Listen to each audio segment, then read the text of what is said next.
Docteur sorcière ou serviteur de Jésus. Otali était vraiment fatigué de mener jour après jour le bétail depuis le village jusqu'à la pâture. Il était fatigué de surveiller les bêtes aux longues cornes qui passaient, puis se coucher pour ruminer.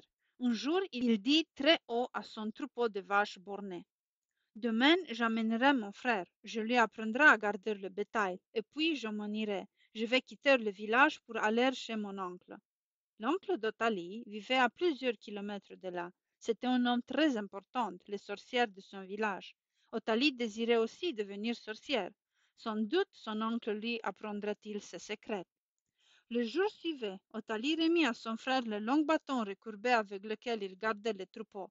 Puis il lui montra où il faut mener boire les vaches, de sorte qu'au bout de 3 jours, il put se mettre en route pour rejoindre son oncle.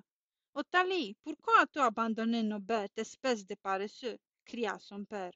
Otali, il y a beaucoup de travail au jardin. Si tu en as fini avec le troupeau, viens donc m'aider à bêcher, cria sa belle-mère. Car la maman d'Otali était morte à la naissance du petit frère, et depuis ce temps, il avait entendu prononcer bien peu de paroles affectueuses. Il voulait partir, de sorte qu'il courut comme s'il n'entendait pas les appels. Oui, oui, le mieux était de devenir une grande médecin sorcière comme son oncle. Le soleil devenait de plus en plus chaud, tandis que les garçons s'étaient sur le sentier. Au bord d'un petit ruisseau, il but et se rafraîchit le corps. Puis il s'assit à l'ombre d'un arbre, attendant que la terrible chaleur du jour soit passée.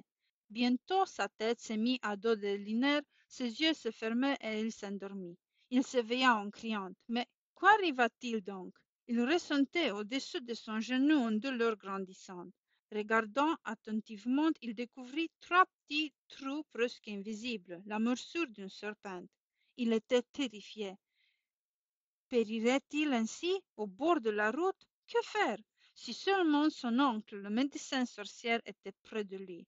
Son estomac lui faisait mal. Il y porta la main et sentit le collier de perles de bois qui devait écarter de lui tout mal. Ah, bien oui, quelle protection! Il frotta sa jambe. Déjà, elle commençait à enfler. Il me faut de l'aide, pensa-t-il. Il me faut de l'aide. Il se traînait maintenant sur la route en proie à une angoisse terrible. Sa jambe lui faisait de plus en plus mal. Encore, combien de temps jusqu'à ce que j'arrive? Oh, que j'ai mal, que j'ai mal.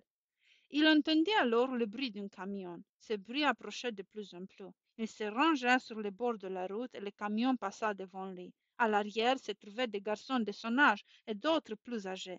Ils crièrent à Otali: Monte donc! Le camion ralentit et avec l'aide des garçons, Otali grimpa. Kir était joyeux. Il retournait à l'école de la mission après une période de vacances, mais Otali était trop malade pour partager leur gaieté. Il resta tranquille dans son coin et le garçon l'oublièrent. Fiévreux, il s'assoupit.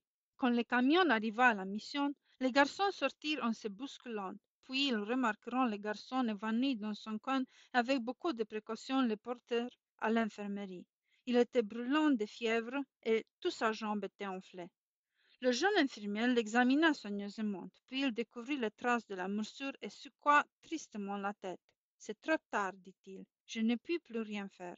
Ah, mais le grand docteur que nous servons peut quelque chose dire, le garçon qui avait amené le petit malade. Prions-le. Ils s'agenouillèrent et demandèrent à Dieu de sauver la vie de Thalie afin qu'il puisse apprendre à connaître Jésus.